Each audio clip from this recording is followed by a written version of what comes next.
Halo Sobat Nime, harusnya ini yang diupdate Magic Emperor. Tapi karena translate Indonya belum ada, ya udahlah kita lanjutkan Martial Pick dulu yuk. Langsung aja, gaskeun. Mereview sedikit dari part sebelumnya, saat ini Yang mencoba untuk menghentikan Yambai yang sudah membuka nadi bumi untuk menyeberang ke dunia lain. Tapi sayangnya niat Yambai untuk pergi ke dunia lain harus dibatalkan karena saat ini ia dapat dihentikan oleh Yang. Setelah disegel oleh Yang menggunakan rantai ajaib yang digunakan untuk menyegel iblis, Yang pun merasa terpojok. Hal itu membuat Yang memutuskan untuk meledakkan tubuhnya dengan ki yang sudah ia kumpulkan. Dan duar! Yang pun yang sedikit terlambat untuk masuk ke dalam pintu dimensi, ia merasa kalau dirinya sudah tewas. Mengingat apa yang ada di hadapan Yang hanya cahaya putih dan tidak ada apa-apa. Sedangkan di luar sana di ibu kota, dengan tewasnya Yang maka berakhirlah perang di ibu kota. Dan untuk para raja iblis, mereka semua juga tewas, kecuali ya Ratu Iblis itu sendiri. Untuk kondisi pasca perang terlihat sangat-sangat kacau. Hampir seluruh bangunan yang ada di ibu kota telah hancur. Hanya tersisa mansion milik Yang yang utuh karena dilindungi oleh barrier mutlak. Dengan menghilangnya Yang maka posisi patria keluarga Yangmu juga harus dilanjutkan kepada saudaranya, yaitu Tuan Muda kedua.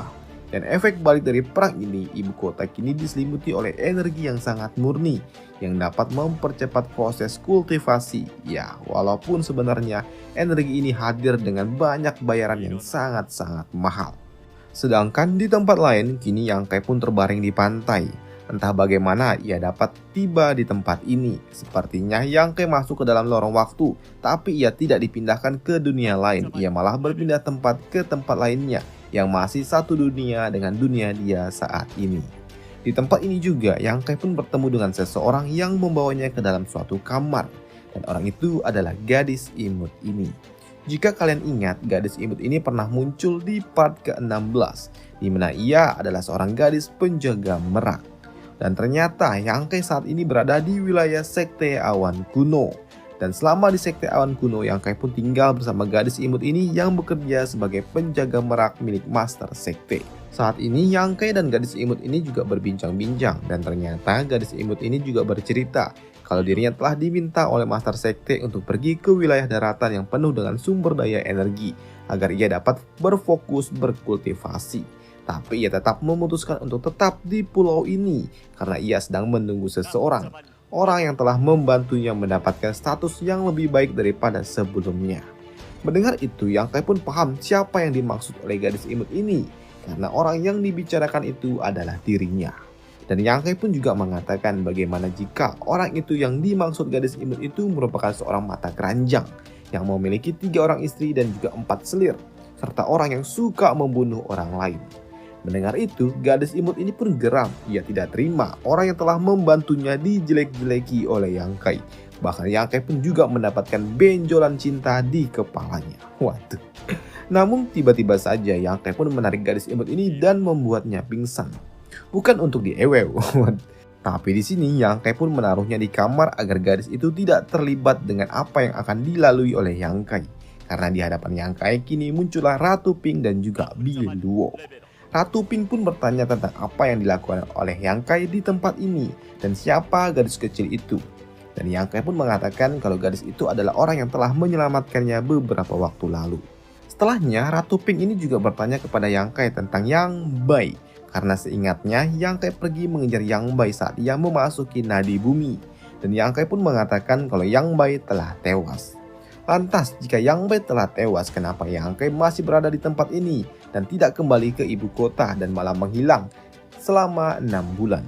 Dan Yang pun mengatakan kalau dirinya kembali ke ibu kota saat ini, maka seluruh tongkat komando pasukan akan berada di bawah kendalinya.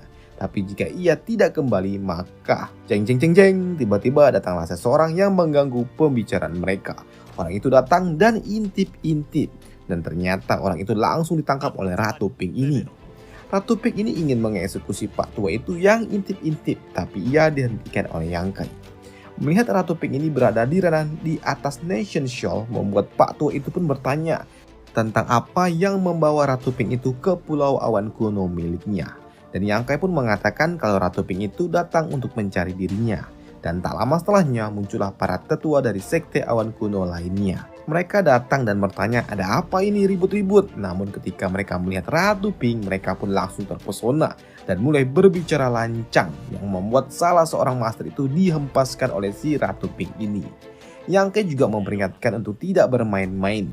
Jika mereka berani melakukan hal tak pantas, maka mereka semua pasti akan segera tewas.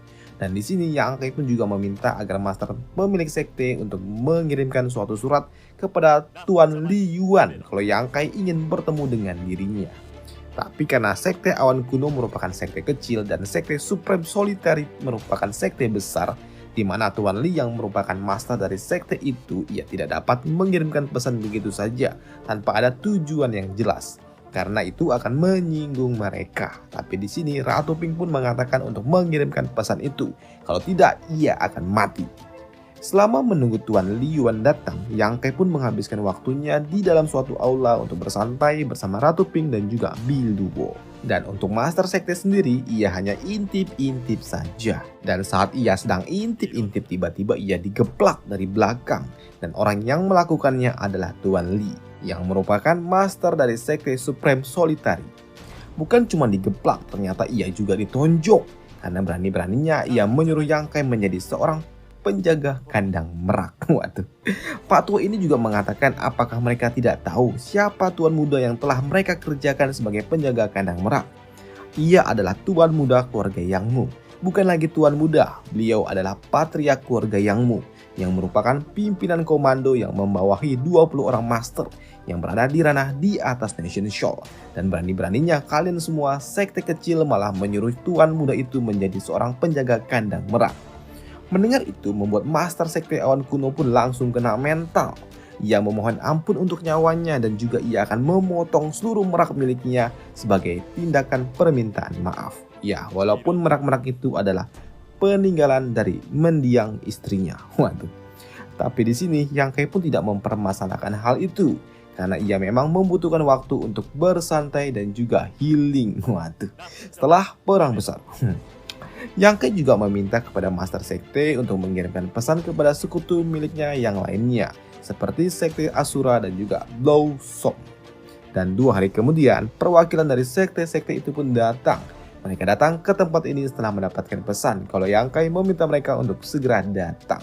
Dan karena orang yang meminta itu adalah Yang Kai, mereka pun tahu dan langsung bergegas. Dan ternyata Yang Kai pun memanggil mereka semua datang ke tempat ini karena ia ingin mengembalikan artifak-artifak yang telah ia ambil dari Pulau Harta. Yang Kai pun juga mengatakan kalau ia telah memurnikan artifak milik mereka. Dan mereka pun harus memurnikannya ulang untuk dapat menggunakannya. Dan Yang Kai pun juga memberitahu koordinat di mana tempat Pulau Harta itu berada. Dan setelah urusan ini selesai, maka Yang Kai akan kembali ke ibu kota. Yang Kai yang berjalan di tengah-tengah sekte bersama dengan para master membuat Yang Kai pun menjadi suatu perbincangan orang-orang yang ada di tempat ini. Tapi dari semua orang yang ada di tempat ini, hanya gadis imut ini saja yang berani menghentikan jalannya Yang Kai. Ia datang dan bertanya, ada apa ini? Melihat gadis itu datang dan berani menghentikan jalan Yang Kai, membuat master sekte pun langsung panik. Ia takut gadis itu malah menimbulkan masalah dan menyinggung tuan muda Yang Kai. Tapi di sini Yang Kai pun santuy-santuy saja. Ia menghampiri gadis imut ini dan mengatakan kalau gadis imut ini adalah orang yang telah menyelamatkan nyawanya setelah ia terluka sangat parah 6 bulan lalu. Gadis imut ini pun yang bernama Zhao Miao, ia kini akhirnya mendapatkan suatu tawaran yang sangat menarik dari para master-master sekte besar untuk segera bergabung dengan mereka. Bahkan para master pun menawarkan gadis imut ini menjadi seorang murid, bahkan menjadi murid langsung dari para master itu. Begitu juga dengan Tuan Li Yuan, ia menawarkan gadis itu untuk menjadi murid pribadinya, karena itu akan memberikan suatu ikatan pribadi dirinya dan juga Yang Kai, karena Yang Kai terlihat sangat akrab dengan gadis imut ini. Terlebih lagi ketika Yang Kai memberikan sekantong cairan berbau amis dan juga super lengket yang biasa dibuang pakai tisu. Waduh. Oke, lanjut. Yang Kai pun juga mengatakan kepada gadis imut itu untuk meminumnya cairan itu 1 tetes setiap harinya. Melihat gadis imut itu mendapatkan cairan dari Yang Kai atau hadiah, membuat para master-master yang ada di tempat ini pun tahu kalau itu adalah suatu hadiah atau harta yang sangat-sangat berharga. Setelah itu, Yang Kai pun melanjutkan perjalanannya untuk kembali ke ibu kota. Dan di sini gadis imut itu pun masih bingung. Ia bertanya siapa sih juniornya itu. Dan ketika ia tahu kalau juniornya adalah seorang tuan muda dari keluarga Yang Mu dan juga seorang patriark yang telah berhasil memimpin jalannya perang besar dan juga pahlawan muda yang telah memimpin 8 bangsawan besar, membuat gadis imut itu pun terkejut. Apalagi ketika ia tahu kalau Yang Kai lah orang yang telah memberikan pesan belati yang dikirimkan di depan kamar miliknya beberapa bulan lalu yang telah merubah nasib dari gadis imut ini menjadi lebih baik. Hal itu tentu saja membuat gadis imut ini pun langsung menangis. Ia tidak menduga kalau selama ini orang yang ia tunggu adalah Yang Kai. Orang yang selama ini telah tinggal bersamanya selama 6 bulan. Setelahnya di tempat Yang Kai, kini Yang Kai pun dan juga gadis pink mereka pun akan berpisah. Karena Ratu Iblis ini tentu saja ia tidak dapat pergi menuju ibu kota. Karena mau bagaimanapun ia ada di pihak iblis, sedangkan Yang Kai tentu saja berada di pihak para bangsawan. Yang Kai pun paham, lantas sebelum ia berpisah, Yang Kai pun berpesan kalau ia akan mampir ke kediaman Ratu Pink ketika urusannya di ibu kota telah selesai. Setelah Yang Kai berjalan beberapa jarak, kini kaki Ratu Iblis itu pun langsung lemas. Dan ternyata selama ini ia menahan diri. Dengan keringat yang terus-terus mengalir di antara dua bukit boba miliknya, Ratu Iblis ini ternyata sudah tidak dapat menahan dirinya lagi. Karena saat ini ia sudah waktunya harus segera kawin. Waduh.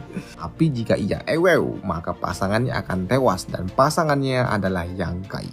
Dan ternyata saat ini Yang Kai pun kembali karena ia merasa kalau gadis pink itu tidak terlihat baik-baik saja ketika ia menoleh ke belakang. Gadis pink ini yang sudah memasuki mode ovulasi, ia tidak dapat menahan sangenya lagi. Ia harus segera ewew. Waduh. Karena Yang Kai ada di depan matanya, lantas Yang Kai lah pria yang akan segera diewew oleh gadis pink itu. Tapi Yang Kai pun tahu jika ia ewew dengan gadis pink itu maka ia akan tewas.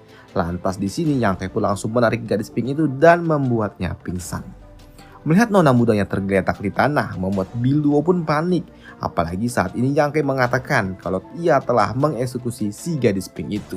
Dan kini giliran Bilduo lah yang akan segera dieksekusi. Melihat nona mudanya tergeletak di tanah membuat Bilduo pun geram dan ingin menghajar Yang Kai. Tapi dengan sangat mudah Yang Kai pun dapat menghindari serangan dari Bilduo itu. Bahkan di sini Yang Kai pun langsung menepuk bokong montoknya. Waduh, kenyal. Waduh. Setelahnya Yang Kai pun membawa gadis pink itu bersama dirinya ke kediaman si gadis pink itu sendiri yang berada di kota Wangi-Wangian. Setelah menyerahkan gadis pink itu kepada para pelayan, Yang Kai yang sedang berada di kamarnya ia tidak dapat meninggalkan gadis pink itu begitu saja. Lantas ia pun mencoba untuk mencari tahu tentang apa yang terjadi kepada Bilduo sebagai bocah perempuan yang sudah dianggap sebagai adik oleh gadis pink itu. Dan mungkin saja Bilduo tahu tentang apa yang dapat ia lakukan kepada gadis pink itu untuk menyembuhkannya. Yang Kai yang mendatangi kamar Bilduo, ternyata ia mendapatkan Bilduo yang sedang tertidur. Ternyata Bilduo tidur tanpa pakaian. Ia tidur hanya dilapisi oleh selimut yang sangat-sangat tipis. Tapi ketika Yang Kai ingin membangunkan bocah montok itu, tiba-tiba saja ia terkena tendangan maut dari gadis montok itu yang sedang tidur. Dan ternyata di sini Bilduo sedang mengigau. Waduh. Mendengar Yang Kai terjatuh membuat Bilduo panik. Ia terkejut bagaimana bisa Yang Kai datang ke kamarnya saat ia sedang tidak berpakaian. Dan ia juga menolak untuk disalahkan atas mimisan yang terjadi kepada wajahnya Yang Kai. Dan di sini Yang Kai pun bertanya apa yang terjadi dan apa yang dapat ia lakukan untuk dapat mengobati Ratu Pink itu. Apakah Bilduo tahu? Ya, Bilduo pun tahu caranya. Caranya simpel. Cukup membiarkan Yang Kai ewew dengan Ratu Pink, maka Ratu Pink itu akan segera sembuh dan Yang Kai akan segera tewas. Tapi itu bukanlah hal atau solusi yang dicari oleh Yang Kai. Yang Kai pun mencoba untuk mengingat ucapan yang pernah ia dengar dari gadis Pink. Dan kalau gadis Pink itu ternyata memiliki tubuh spesial yang diberikan oleh ibunya, yang terusan atau diturunkan oleh nenek moyangnya. Kalau dahulu kala ternyata leluhur mereka pernah memiliki suatu perjanjian dengan induk dari bis laba-laba. Dan Yang Kai pun berniat untuk mencari induk laba-laba itu dan mencari tahu apa solusi yang dapat diberikan kepada gadis Pink. Yang Kai yang berjalan menuju sarang laba-laba yang pernah ia kunjungi, pada akhirnya ia berhasil bertemu kembali dengan induk laba-laba itu. Dan di tempat ini, induk laba-laba itu pun penasaran dengan rasa daging Yang Kai. Dan Yang Kai memiliki true ki yang sangat-sangat murni. Mengingat induk laba-laba ini pemakan daging manusia. Waduh. Di sini Yang Kai pun menawarkan suatu kesepakatan kepada induk laba-laba itu, di mana ia akan memberitahu tempat di mana induk laba-laba itu dapat merubah tubuhnya menjadi manusia, yaitu di kolam perubahan Beast. Untuk induk laba-laba, ia akan memberitahu metode apa yang dapat menyembuhkan si gadis pink. Tapi ternyata mereka berdua tidak saling percaya satu sama lain, yang memaksa keduanya harus terlibat dalam suatu pertarungan, di mana Yang Kai pun menekan dan juga menggunakan artefak miliknya. Dan Yang Kai pun mengancam akan membawa induk laba-laba itu untuk masuk ke dalam lautan pengetahuannya. Dan tantangan itu pun langsung diterima oleh induk laba-laba itu. Dan di dalam lautan pengetahuannya, Yang Kai pun kembali bertanya bagaimana caranya agar ia dapat menyembuhkan si gadis pink. Tapi induk laba-laba itu pun tetap kekeh, dan ia merasa kalau kultivasinya lebih tinggi daripada Yang Kai. Hal itu membuatnya bersikap lebih sombong, dan hal itu juga membuat Yang Kai menjadi geram. Yang Kai yang sudah kehabisan waktu, ia tidak dapat lagi menunggu. Hal itu pun membuat Yang Kai mengeluarkan ki miliknya. Dan tiba-tiba induk laba-laba itu pun ingin segera menyerang Yang Kai. Tubuhnya pun langsung terbelah menjadi dua. Jika induk laba-laba itu tetap tidak ingin memberitahu, maka Yang Kai akan segera menyerap seluruh jiwa induk laba-laba itu dan mengekstrak ingatannya untuk mendapatkan penawar yang ia cari. Mendengar itu, induk laba-laba itu pun sempat kena mental dan ia juga tidak ingin tewas. Ia lalu menyerahkan batu yang dipenuhi oleh energi roh dari dalam tubuhnya. Tapi karena induk laba-laba itu mencoba untuk menyerang Yang Kai, di sini Yang Kai pun langsung menggunakan mata dajalnya. Yang Kai pun langsung mengeksekusi induk laba-laba itu. Setelahnya, Yang Kai pun langsung buru-buru kembali ke kediaman Ratu Pink. Dan di sana ia memberikan batu roh itu untuk ditelan oleh Ratu Pink ini. Dan keesokan harinya, tiba-tiba saja Biluo pun datang ke kamar Yang Kai. Ia datang untuk menawarkan tubuhnya untuk dapat dinikmati oleh Yang Kai sebagai bayaran tentang apa yang telah dilakukan oleh Yang Kai yang telah menyelamatkan nona mudanya. Tapi Biluo yang telah berbaring di sebelah Yang Kai dengan pakaian seksinya, malah mukanya ditutupi oleh Yang Kai menggunakan bantal. Karena Yang Kai saat ini sedang tidak ngaceng. Waduh. Dan hal itu pun membuat Biluo geram dengan sikap Yang Kai.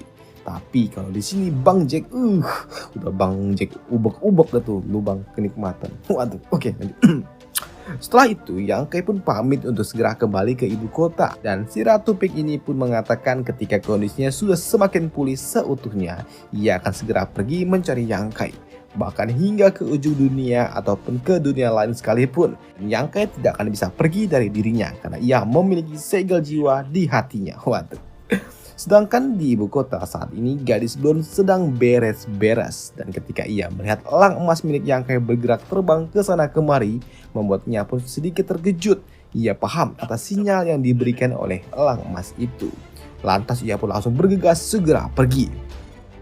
Dan ketika gadis blonde itu datang melihat Yang Kai yang tiba-tiba saja muncul di depan mukanya, membuat gadis blonde itu pun langsung menangis bahagia. Dan di gerbang kota, kini Yang Kai pun telah disambut oleh seluruh aliansinya. Ya, bukan aliansi lagi, tapi seluruh para bangsawan. Terutama ya emaknya Yang Kai. Ia sangat bahagia dapat melihat anak yang kembali pulang dalam kondisi hidup-hidup.